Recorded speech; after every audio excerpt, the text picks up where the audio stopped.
standing on Cleveland's lakefront at the site of the Rock and Roll Hall of Fame. I just took a walk from Cleveland Brown Stadium, where the old Cleveland Brown Stadium had been since 1932. I got to see the Beatles there back on August 14th of 1966. When I walked out of that stadium, I knew it was part of rock and roll history.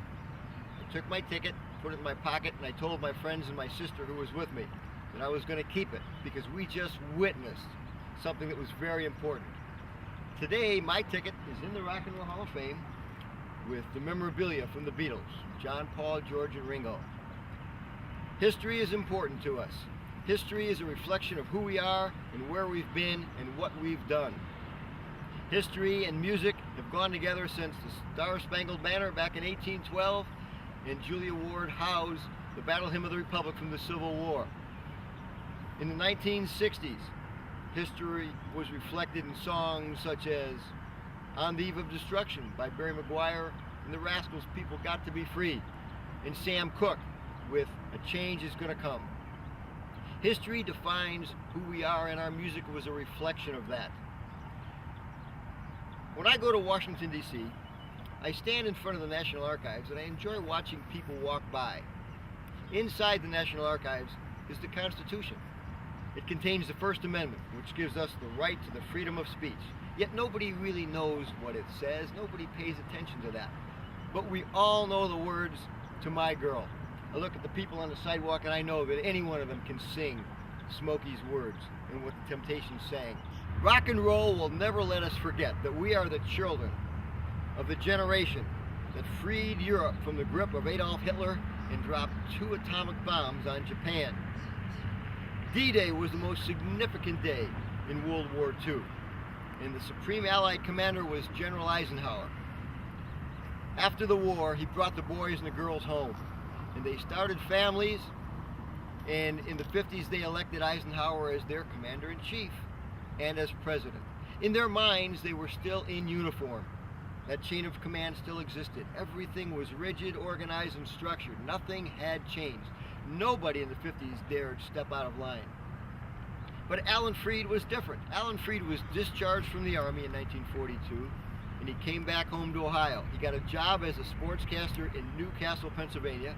From there he went to Akron and Youngstown, and eventually to Cleveland. Here in Cleveland, his friend Leo Mintz got him a job at WJW Radio. Leo Mintz had the Record Rendezvous store, which is just a half a mile south of here, where he and Alan Freed had a plan that would set rock and roll in motion from which it would never stop. We're going to take a walk up there now. Come on with me. I'm standing in front of 300 Prospect Avenue in downtown Cleveland, Ohio. This is the site where the Record Rendezvous record store was back in the early 50s. The original welcome mat is still here. You can see it after 60 years, the RR. Alan Freed would come here a couple times every week. He'd come here to visit his friend Leo Mintz and to walk into this store and to talk to the kids who were buying records. Let's take a walk inside. I just walked across the original Record Rendezvous welcome mat. It's been there for 60 years and you can still see the R&R. This door has been here for 60 years. As this string of bells which still jingles after 60 years.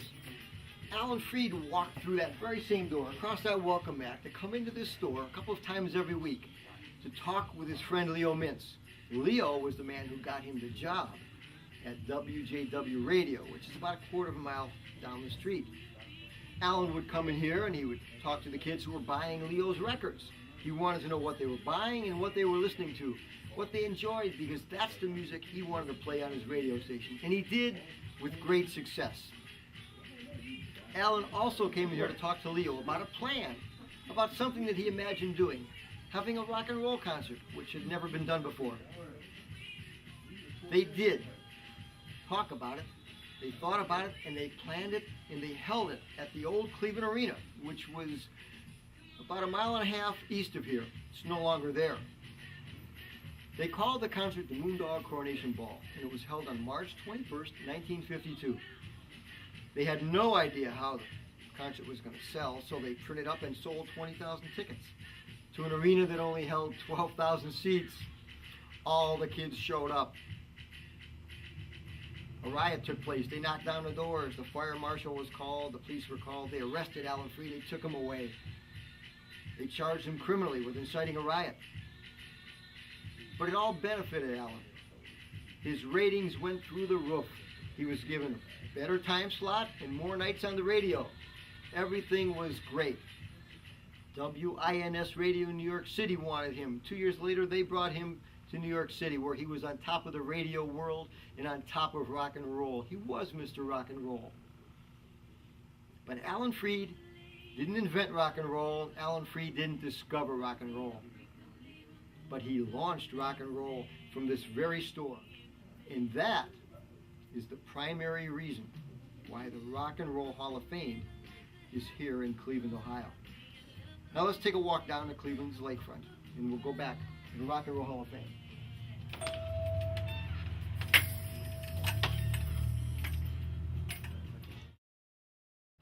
Over at the Record Rendezvous, all that music was based upon vinyl records, 33 1/3, 78 RPM, and then on to 45s. From there, transistor radios, 8-tracks, little cassettes, CDs, and then MP3s and iPods.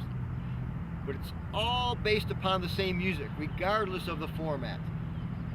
All of this music came from the golden age of rock and roll, beginning back in the early 50s.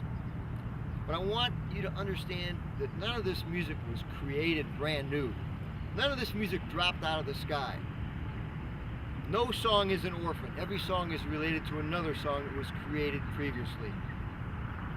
All of this music is what I call cross-pollinated. All of the seeds from one song are distributed to all the other songs in one way or another, whether it's consciously or unconsciously. But it's sprinkled and transferred throughout the garden of rock and roll, and all these flowers bloom. We're going to take a look at all this music. We're going to look at all these performers. We're going to see who they are, what they were doing, how they reflected our history, what they contributed to us understanding the pulse of rock and roll.